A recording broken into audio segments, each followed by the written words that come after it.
Hey y'all, welcome back to the Power and Lifting Podcast. I'm your host, Solana Lewis, and today we have a great conversation with Shelly Stettner, 71 years old and competing in powerlifting at a high level. Shelly started her powerlifting journey at 65 years old, has been competing for the past 6 years now, and is on her way to IPF Masters Worlds on pursuit to becoming a hopefully world champion. This episode was so much fun. It was so fun to learn about Shelly and just all of the trials she's endured while becoming a powerlifter at an older age, the self-doubt and the doubt from her peers that she had to deal with, and how it actually enhanced her career as well. So I hope y'all enjoyed this episode. If you're on YouTube, make sure you subscribe and you press the alert button so you know when we drop podcast episodes. If you're on Spotify, we are now doing video podcast episodes. And if you're on any other podcast forum, make sure you are subscribed to the podcast so you always know when we drop a new episode. All right, let's dive into today's episode. All right, guys, I have Shelly Stettner with me. I am excited because I have been paying attention to you since the Virginia Pro. I actually got to watch you live. I was commentating it, and I was like, when I saw you come out, I was like, I've never seen her before. And I was like, wait, Masters 4, which is incredible.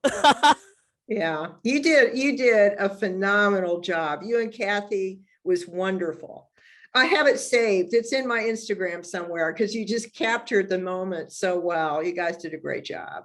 Oh man, thank you so much. You did an excellent job. Like that was incredible. Like Shelly, you are 71 years old, and when I looked at you in open powerlifting, you started at 68 years young. No, 65. 65? Oh, okay. So it's not open powerlifting. No, you're right. I picked up a barbell for the first time when I was 65. But right, I didn't actually compete until 68. So you're correct. Okay, so how did you get into it at 65? Well, it was like several things that just kind of fortuitously came together all at the same time. Somebody that one of the docs that I've worked with for many years told me that he was going to be leaving, kind of retiring from the emergency room. And which surprised me. I asked him what he was going to be doing, and he's a coach, and he was, has a gym, and was going to just, devote full time to doing that. Well, this kind of happened at a time for me when I had become aware that I was just very rapidly becoming a little old lady. I was losing muscle mass very fast. I'm sure it had been happening for a while, but for some reason, around that time, I had just really noticed it. So when Sully, that's who this is, told me this, I was like, well, yeah, what do you do? And he told me he trains people, older people.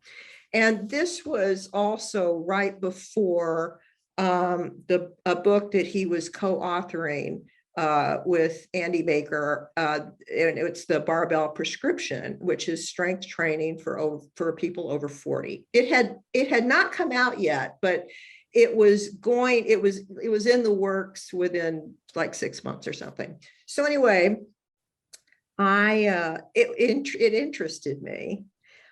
I'd never done anything like this before. I didn't even really know what it was. So I asked him if I could come to his gym and see what he does. He's like, sure. So I went out there and watched as he coached like 3-4 people in the gym. And he has a small studio, coaching studio.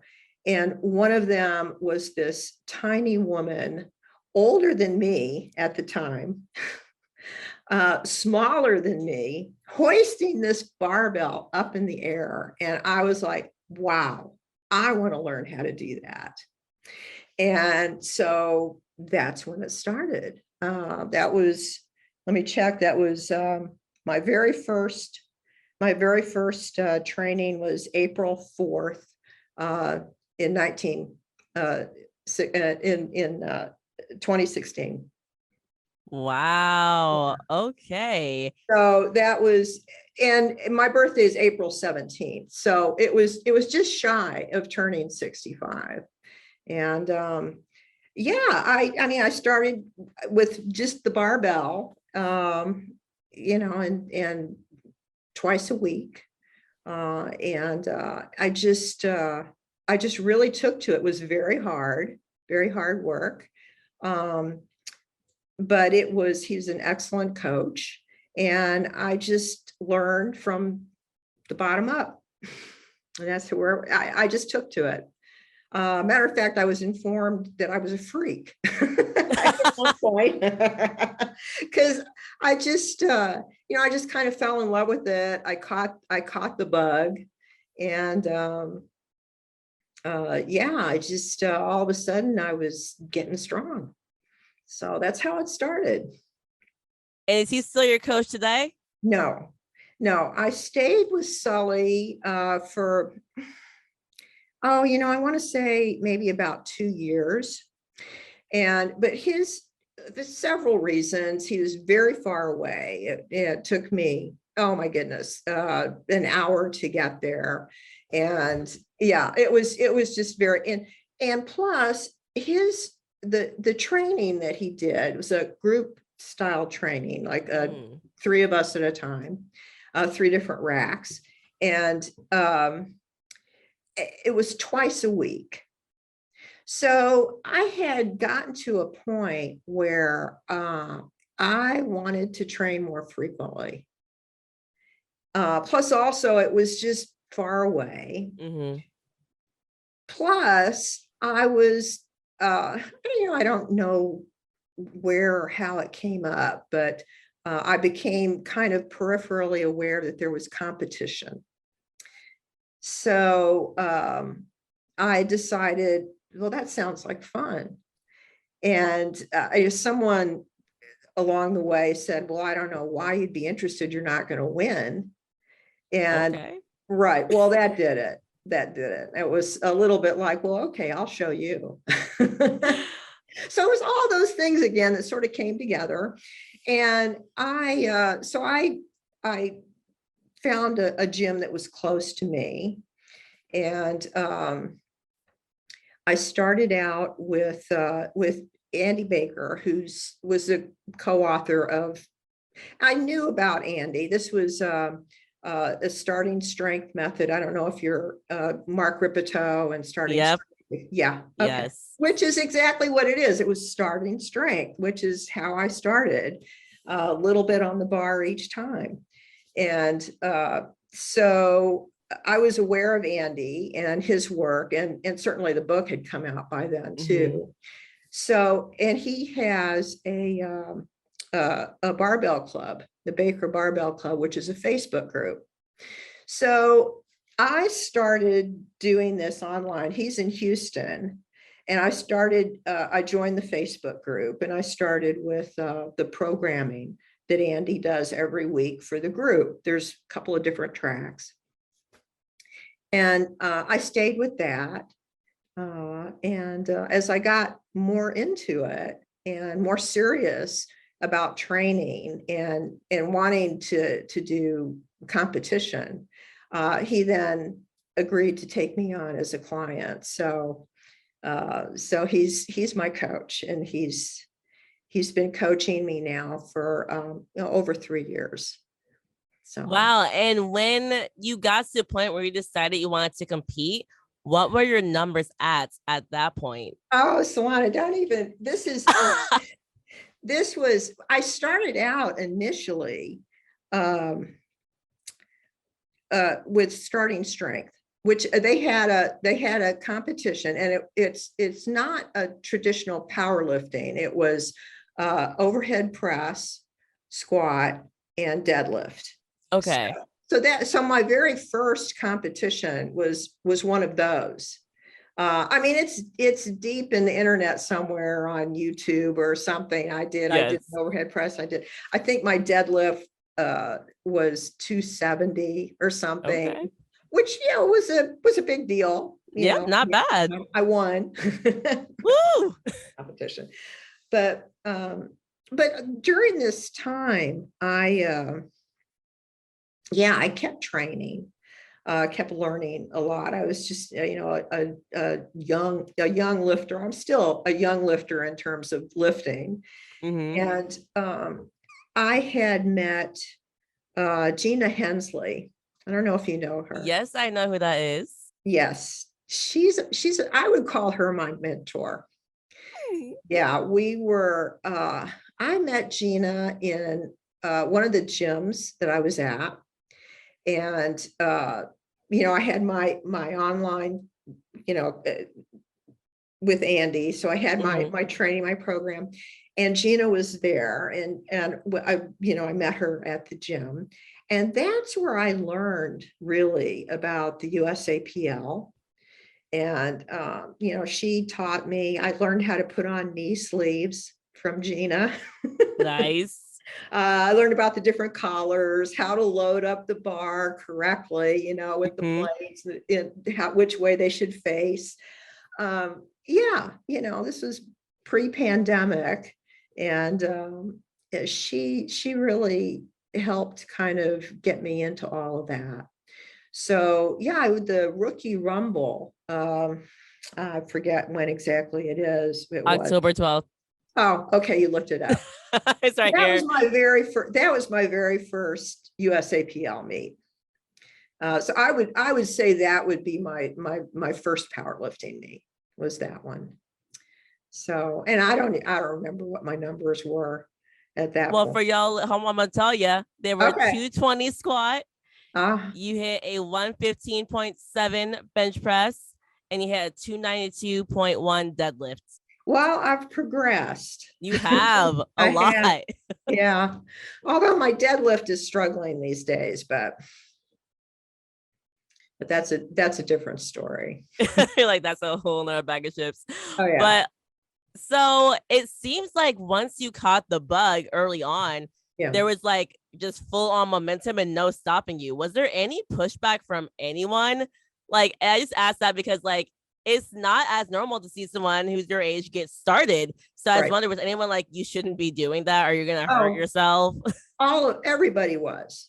Oh my gosh. Yeah. Whether at work, friends,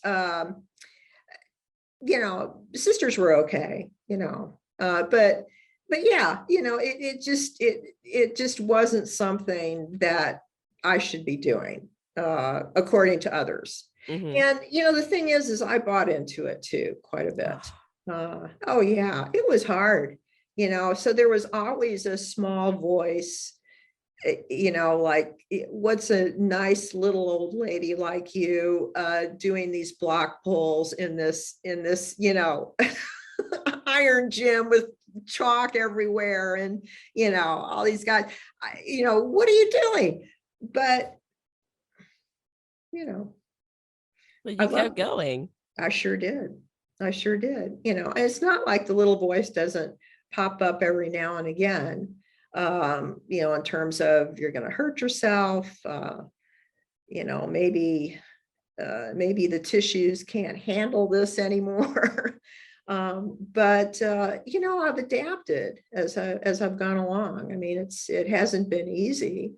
There's been all kinds of aches and pains and worries and fears, but I just somehow plowed through and I get stronger, which is really exciting. Yep, meet after meet, you're getting stronger. And I think, a lot of people, especially, I did a podcast recently on someone else's platform, and they're known for helping people, women over 40, get into weightlifting. Yeah. And she asked me a lot of questions because this person, she's awesome. She's amazing. She thought powerlifting was like Olympic weightlifting. So like we're having a whole conversation and I thought she knew what it was because she reached out to me and I'm like, she didn't really know what it was. Exactly. And it really dawned on me. I'm like, I think a lot of people, I think honestly, it starts around 40 where people get this idea in their mind. Okay, now I am too old to like do something that's going to enhance my body in any way. Like I'm too old to lift. I'm too old to jump. Like I feel like those start creeping in. And I feel like the age is 40. Do you agree with that statement? Oh, absolutely. I mean, you just, I don't know personally if I ever really gave that much thought to it over the years, because I was never, I never think of myself as being an athletic person. I would be kind of sort of active, whatever fad came up, I would try it. You name it, I've tried it, whether it was jogging around the block. Well, it was running back then, but that's basically all I ever really did. Pilates, yoga, aerobics. I mean, yeah, I tried it. But I would never, I was never an athletic person. So even the concept of being strong, never really, I never really gave it that much thought. I didn't realize how important it was. I didn't realize that it was such an important aspect of being human that I was missing out on, for a whole variety of reasons.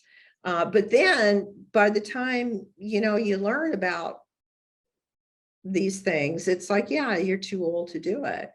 So, but I think a lot of it for me was I was just really naive and didn't realize that I kind of shouldn't be doing stuff that I was doing, or so I thought, because I had I had a coach that was encouraging me to do this and teaching me how to do it the proper way, safely.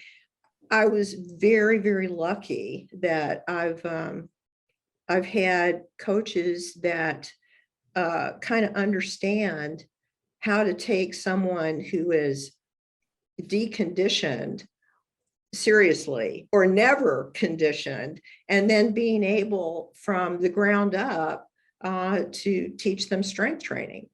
It would be far different for somebody starting out at my age than, say, for someone starting in their 40s or their 30s or their 20s. So it's a whole different, it's kind of a special snowflake a little bit. I think another thing that's true too, I'm so happy you had a coach who started you and like his whole, like his main thing was working with people who were older population, Yes. because I'm sure that was game changing. I actually was talking about this recently on social media, how a lot of coaches kind of just like get started with someone and they don't really know how to like work with that specific type of person, but they're like, I'll just take it anyways. And I know a lot of like sad stories of like the coach wasn't a good fit, but they tried to pretend like they were. Right. And so I'm just so happy you found a coach that like could work with you, because if you had found like a knucklehead who really had no idea what they were doing, that's when you could have gotten hurt, and that could have easily deterred you from ever doing it again, because no one was supporting you outside the gym, it seems like. Yeah, no, you're absolutely right. It would be very easy for someone to take me and kind of grind me into dust. And I wouldn't know. Matter of fact, Andy, yeah, my coach, he has to, I think he has to put a damper on me sometimes. I don't realize it. I think I can do more. I'm stronger. I can do more. I can do more sets. Like I can't. And it's taken me quite a while to appreciate the fact that I'm getting stronger, but I can't do what like the guys in the Facebook group, the young guys with all the reps and the sets. I can't, not like that. I can't train like that. And what he has me doing is what I need to do. Some might even look at what I do as kind of minimalist type training, but I can't, you would never find me doing sets of 8 reps, in anything other than, dumbbell training and, accessory work and stuff like that. But yeah. Okay. Could you actually give an example of a regular training day? Just like an idea of like sets and reps for your main lifts. Well, right now I'm getting ready for Worlds. Oh my So gosh, yeah, we're gonna get there. we're starting the final push. So intensity is going to go up now a bit. So I like, for instance, on squat day, I'll start out with a top set. He's had me doing doubles lately. It'll probably move into singles, but they're doubles right now. And then I'll have a volume set of squat, which would be, they were 3 sets of 5. Now they'll move to triples, 3 sets of 3, something like that. And then we'll move on to, I think we're going to start doing some light deadlift in there on squat day. Not anything intense, like maybe 3 singles or something like that, or 4 or 5 singles, something like that. Very light. And then, then I've got my belt squat. I do that. I've got, let's see, on squat day, I think I do the chin ups on squat day. And then we've added some bench press in there. It's a light bench press. Yeah, light bench press where I'll do 3 sets of 5, something like that. So that would be a squat. That would be a Tuesday. That sounds pretty legitimate to me. I'm like, I don't do that much more than that. Oh, okay. All right. No, I don't know. I see you doing, I'm in terms of the volume work, way back when, I think I did do, I was on a program some years back where I was doing sets of 8, but we don't do that anymore. Nice. You're like, that was in the past. No, I can't. Yeah, I can't handle volume like that anymore. I don't recover from it. So. Well, it sounds like your coach has seriously learned what works well for you. Yeah. And he's like, that's what's so important about coaching. Like, you get someone new and you have to like do a little bit of experimenting. Once you find what's going well for them, like, let it be and keep doing it. Yeah. It's we work in blocks. So every 4th week is a deload week for me. Nice. Sometimes the deload weeks are more of a deload than others. Like this, I just came off of a deload week, and it was I needed it, but it's still enough to where I don't really deload. I don't lose too much strength, so that we get back into, I don't have too much of a hangover from it the next week. So yeah, so I've got those built in, which is nice. And then through the other weeks, we just gradually build up in intensity, either in load or reps. So see, I like how you pay attention, because like I'm a coach and like I have some, like, this sounds like similar, right, to something I do with the client. And I'm like, I love all my clients dearly. I feel like some of them be like, wait, we do that? I just write the program for me, which is totally fine. But you're like paying attention though. Yeah, no, that's what Andy does. And I just, I do what he tells me to do. I have another coach too. Oh, you have 2 coaches? I have 2 coaches. I have a nutrition coach. Nice. I'm a nut. Yeah, this is true. Yeah. So, and we work together. Nathan, who's my nutrition coach, and he and Andy are close. And so each week, depending on where I'm at in the training, Nathan also, tells me what to eat and when. So, so basically, I leave it up to them. Huh? I said beautiful. I love the combination. It works very well. Yeah. So you're in prep for Worlds, and I had a feeling you were because I knew that you went from USAPL to Powerlifting America. I'm like, well, there's typically a reason for that. It's typically the route is how you get to Worlds, right? That's right. That's right. It's a bucket list thing. So it was hard. It was hard to do, and the USAPL IPF divorce thing was upsetting. I felt kind of lost in there a little bit. The Virginia Pro was good, but yeah, it's kind of something that was in my mind that I was working for. So and the Pro Series was, for the Masters, there's not a whole lot of us. So yeah, I mean, the Pro Series was okay, but I kind of wanted to do Worlds.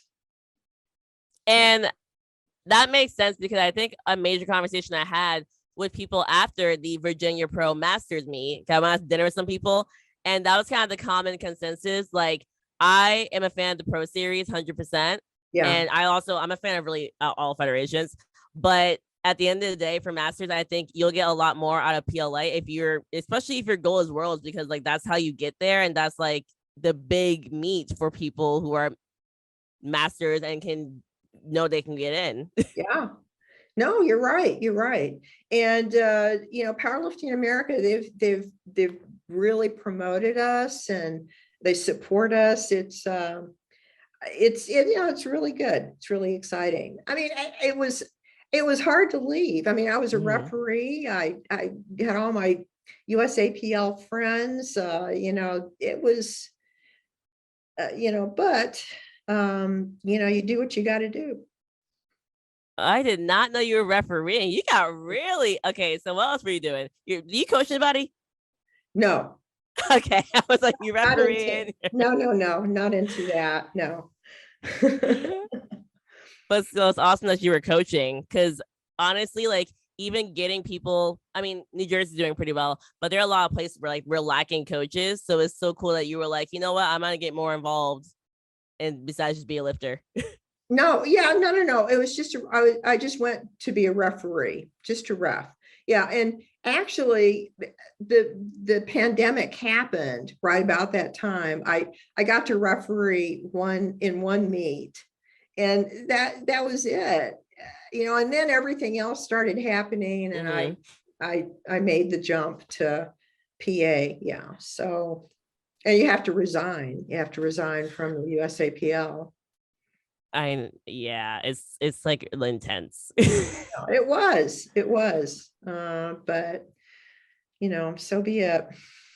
So where is Worlds at this year for Masters? For the Masters, it's far away. Oh my goodness, I didn't realize it's going to be in St. John's, Newfoundland. Okay, right. So it's gonna be, for me, it's gonna be. I have to fly to Toronto, and then you have to fly from Toronto to Newfoundland, which is like a 4 or 5 hour flight. Okay. Yeah, so it's up there. It's pretty far away. It's so another. The combination of flights. How long will it take you to get to Toronto? About an hour and a half. Okay. And then there's not as bad as South Africa, but it's still a long flight. I think I heard 14 hours. Yeah, no, you're absolutely right. And the South Africa was way too far away. It's far for everyone, but Newfoundland is still really exciting. Yeah. anyone in your life who is looking at you like, I cannot believe this is Shelly. Like, I've known you for so long, and like you're freaking going, out of the country to like lift a barbell? Yeah, probably just about everybody in my life looking at it like that. Everyone, the friends, the family is supportive. Work, everybody at work is supportive. The Starting Strength community has been awesome. The face group, my lifting buddies have been supportive. Yeah, I mean, it's like they've got all these little eyeballs on me watching, so it's cool. Yeah. Oh my gosh, I am shocked to hear that work is supportive, because I was wondering if you kind of like hit it. Well, at first they weren't. Especially my boss. Bless his heart. We're good friends, but it's like, you're going to hurt your back, you're going to get injured. And I know he cares about me, but he doesn't want me laid off for with a serious injury either. But yeah, they've all kind of gotten used to it and realized that yeah, I'm probably quite a bit stronger than he is right now. So Probably. yeah. Oh, that is so cool. So I know I promised you before we started, I will not go into any detail about the job, but I'm allowed to say the job title, right?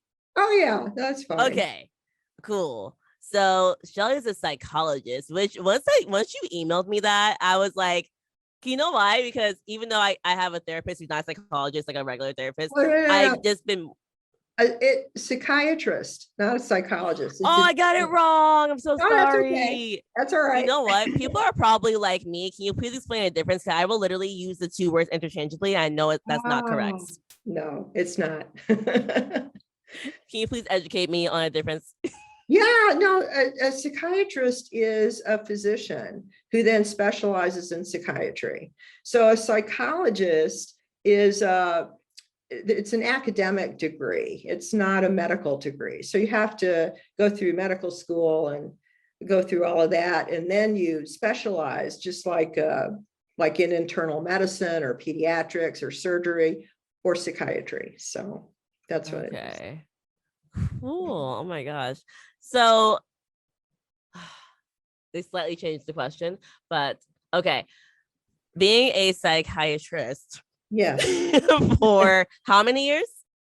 Oh gosh, over 30 years now. So okay. Do you feel like powerlifting has helped you be a better psychiatrist? Yeah, I mean, it's kind of I mean, there's kind of separate things actually. So I don't know whether my powerlifting has impacted. I think one of the main things that it's done is that it's helped me realize that I've got a lot more energy and a lot more years that I can be working, and because I love my work. I'm not a sit down in the office kind of psychiatrist. I work in the emergency room. I'm an emergency room psychiatrist. So it's an active job actually, and it's helped me realize that I've got some good years left in me for working, which is good, which is a good thing. So yeah, I guess it's in that capacity, it's helped. Yeah. Yes, especially since before you explain the difference, I was like, oh, she's probably sitting down. I'm like, no, you're like not sitting down at all. No. No, not at all. Yeah. That's really incredible. What made you decide to go down that career path so long ago? Oh gosh, a long time ago. I guess just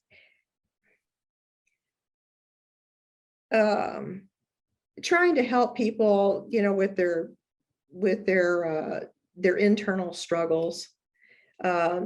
Actually, the fact that I ended up in the emergency room, it was during an emergency room rotation that I kind of decided or started thinking seriously about being a psychiatrist, just because of all of the different cases that came through at the time.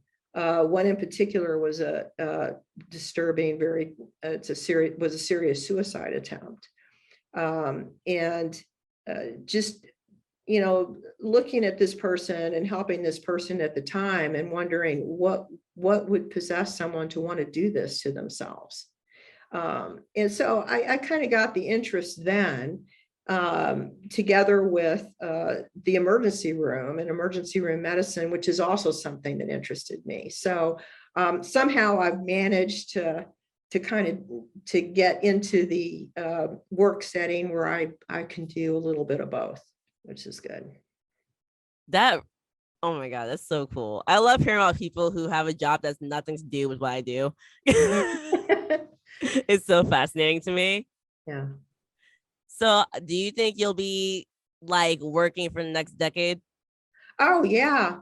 I mean, that's one of the things that the powerlifting and the strength training has done. I mean, I don't find myself kind of wondering about assisted living facilities. And I mean, it's not funny, it was serious. It was actually something that you start paying more attention to.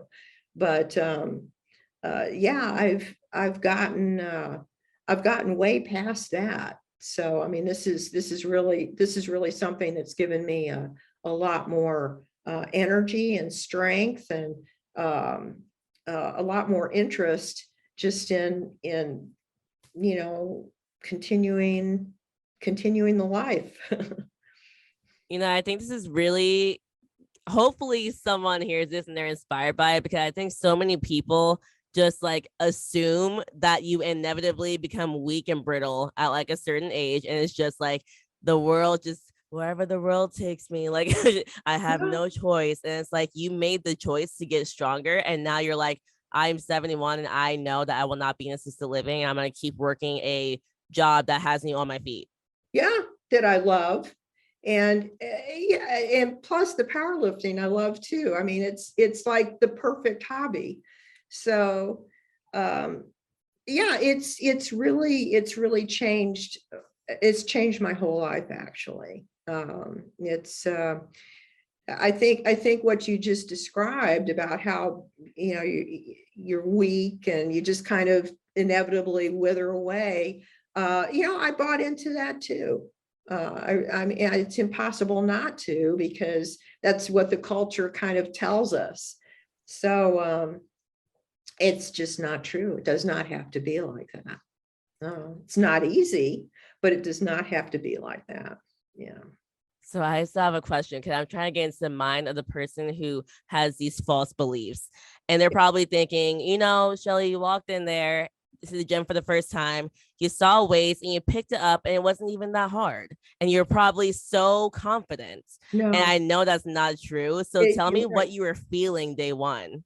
Oh my gosh, it was I couldn't, I don't even think we used a 45-pound bar. We didn't. I think, yeah, I did do one set with just the bar, and it was very heavy. Yeah, it was very difficult, and it was scary. But it was also very uniquely challenging.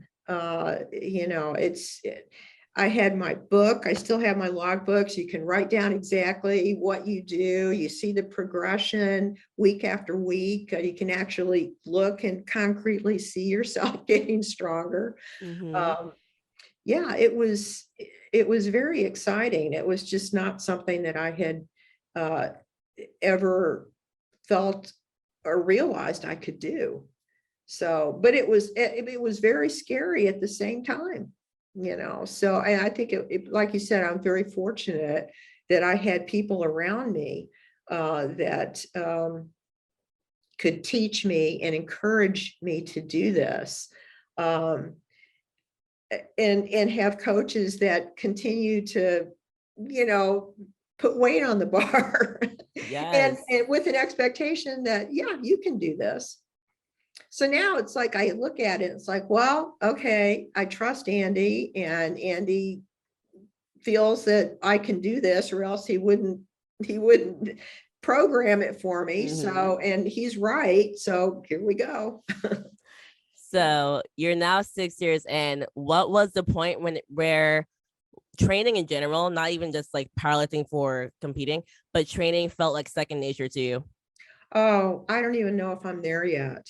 Oh my gosh, really? Yeah, I think I realized it was probably a couple of years ago or so, maybe 3 years ago or so, when I really started working with the competitions, looking forward to those, because I'm a very goal-oriented person. I need to have that out there to be working for, to motivate me. And I realized at some point that it's taken me a long time to where I feel like I'm really training.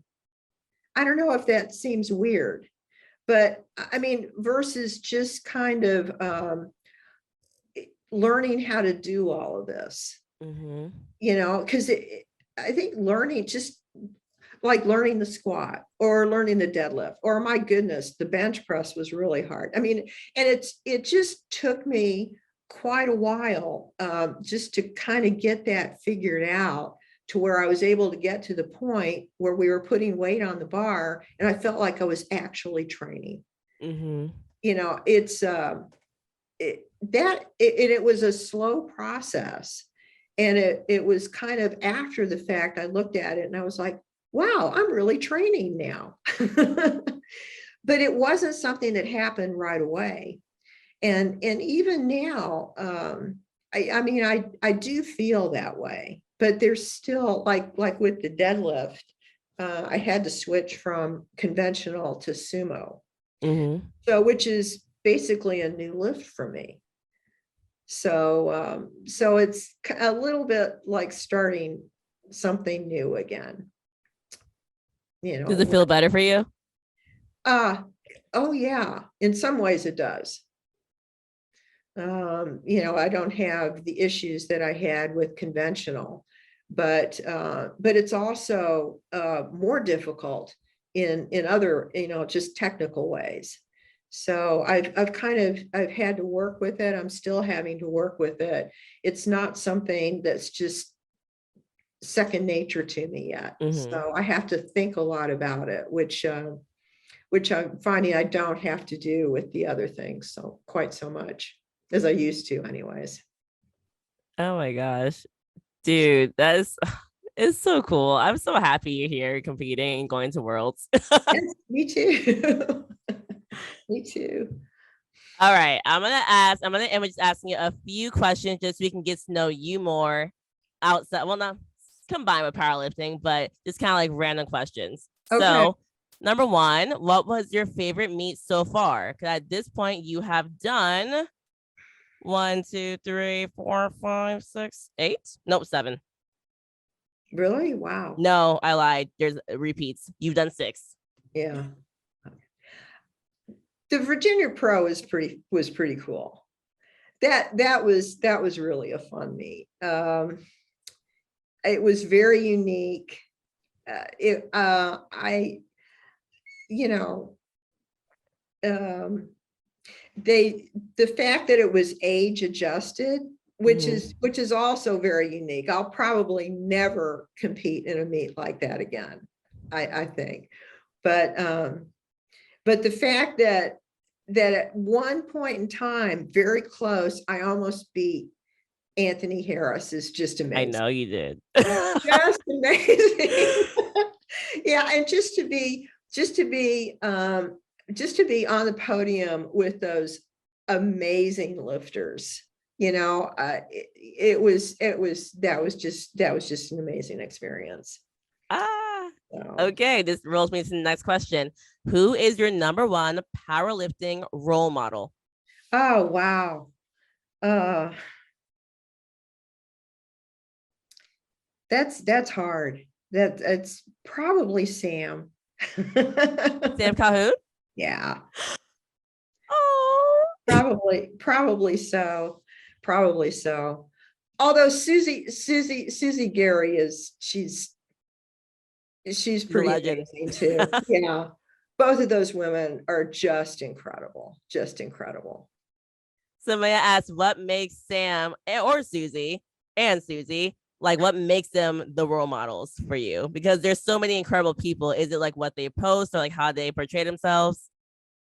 Just really, first of all, I know them. I was very fortunate to get to know, but not super well, but Sam was this was at Raw Nationals, and I didn't have a handler. I was very nervous. I was very nervous about going there. I didn't have a handler. I was getting ready to go into the warm-up room. Mm-hmm. I was talking with somebody, and Sam was there. I think she was sitting down at the door waiting for I don't know what. And I was talking with someone saying that I was very nervous because I didn't have a handler. I didn't have anyone to help me out. And I heard this voice. She says, "Well, I'll help you." And she took me and kind of folded me into her team and was my handler for that meet. And it was just an amazing experience. What a fantastic person she is. And not to mention just an amazing lifter. What an athlete. But what a superhuman being too. She was just really nice. So, and helped me a great deal. And then for the PA meet, the qualifying meet, Mm-hmm. she could not be my handler there, but told me about Susie. And Susie was very generous and helped me out at that meet along with and her team. Mm-hmm. And that again was just a very incredible, unique experience. So, and she was at the Virginia Pro too. I think we were, yeah, just an amazing lifter. Oh gosh, she's incredible. Oh my gosh. She's like, These like this is why I love powerlifting. The community is so big. It doesn't shock me at all that someone, especially Sam, but that someone was like, "Oh, you don't have a handler? Yeah, just join me." Like yeah, that's why I'm obsessed with this sport. Like it's so like let's just help each other. yeah, Everyone's cheering for you. I've never yeah, heard anyone boo anybody. I see I see like competitors cheering for the person who's about to beat them. Like yeah, yeah. It's so true. It's so true. Yeah. It just I was just I don't know if I cried. I think I did. She wouldn't have known. But yeah, it was a very special time. It really was. And a very special people. I was very fortunate. Again, all along the way, I've just been very lucky. So okay, for last question. hmm. For someone who's never lifted before, very nervous to lift, and they're close to your age, what would you tell them? Oh, find a coach. Yeah. And I would say find a coach who's got some experience in coaching older lifters. Yeah, because it's kind of a different thing. And I think having someone who has kind of been there and done that and has some experience with it would be helpful. But yeah, I would say to do that rather than try to jump in there by yourself. Yeah. I think that is very wise advice. Hmm. Shelly, thank you so much for joining me. I loved talking to you. Well, thank you, Solana. This was fun. Thanks for asking Hey, me. of course, I'm happy you joined. And guys, I'll catch you next time on the Power and Lifting Podcast. Guys, thank y'all so much for listening. If you loved this episode, please make sure you leave a 5-star review. I really appreciate it. It helps me get the podcast out to more people. Make sure you are following us and you are subscribed to the podcast and on YouTube. And please share with your friends and your family so they can learn more about amazing stories of women just like Shelly. Catch y'all next time on the Power and Lifting podcast.